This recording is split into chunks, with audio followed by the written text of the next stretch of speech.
Love Bristol. Love BCfm 93.2. Hi guys, I'm Steve Shepherd. Many of you may well know me.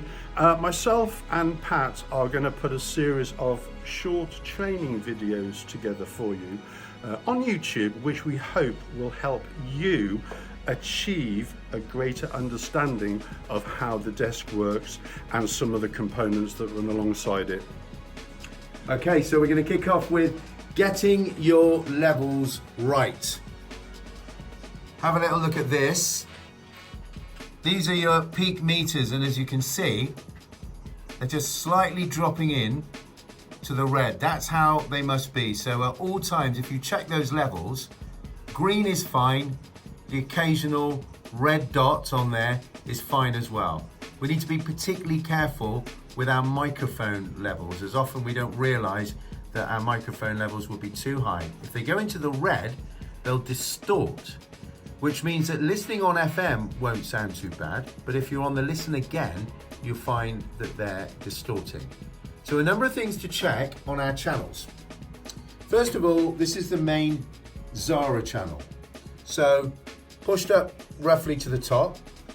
Never touch any of your low, mid, or high frequency buttons. They'll make absolutely no difference when it comes to our output because it's compressed.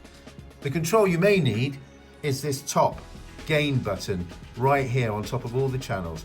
That makes sure that if there is a track that's particularly low, for example, that you can increase the gain just by moving it up a little bit and then using this button to push up or down. Those are the only buttons you'll need, apart from these dip switches here.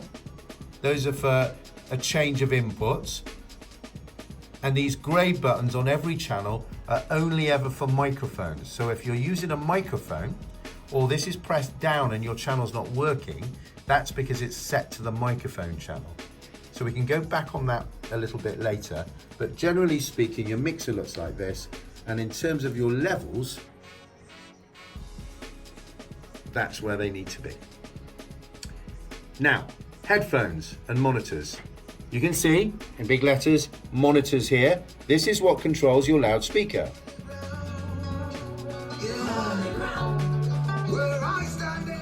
So if you're Desi Rankin or Sugar C, you'd love it loud. Some presenters have it lower. There are two other important controls. One is your headphone. If you're connected into the desk, it's this one, and you connect up here into the headphone slot.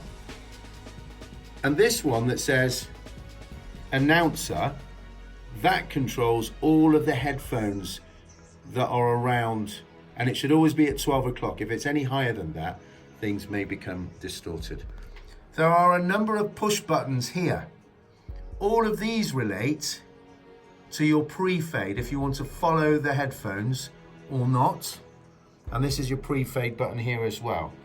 Mute by mic must always be pressed down. That button makes sure that when you switch your microphones on, the music cuts out. If you have that button pressed up, then when you switch your microphone on, the speakers will be on at the back as well. All of the other buttons you don't really need to worry about, but there is one button that's really important. It is this big square button by the headphone socket. If you press it down accidentally, what that means is it will disable all microphones, CDs and external sources and only play what's on the computer. And sometimes people press that in by accident when putting their headphones in. So as far as I can see, that is roughly all we need to know about getting your levels correct. How fantastic and simple is that? But how about the microphone levels? Presumably the same as setting Zara. Absolutely. Yeah. So let's go to our microphone channels at the moment. You can see they're marked up. Main presenter mic, mic 2. So once again, all of your level controls of bass, treble and low don't need to be touched. And you've got trims at the top here, we can see. And those are just the final adjustments. If it needs to be a little bit louder, that's important. But normally we try and make sure that whatever channels are on, I've accidentally put the microphone channel up then, whatever channels are on, that we always keep those levels. Remember, let's go back to our main output. Microphone speech should always be that type of level. And one final thing, one of the most irritating things for listeners is when you're talking into the microphone and you can't hear. So Steve, if I could get you at this microphone, please. How close do we need to be? Well, let's have a look.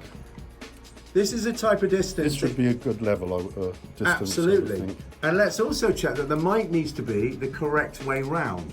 So we're going to show you this microphone now. And here you can see the buttons on the top. So it needs to be pointing this way. You'll see those buttons on the top. So we'll put our pop shield on and make sure you're really close to the microphone. And obviously the correct mic is switched on. I think that's it for now. If you've got any questions, please feel free to email steve.shepherd@bcfm.org.uk or pat@bcfm.org.uk. Thanks for watching.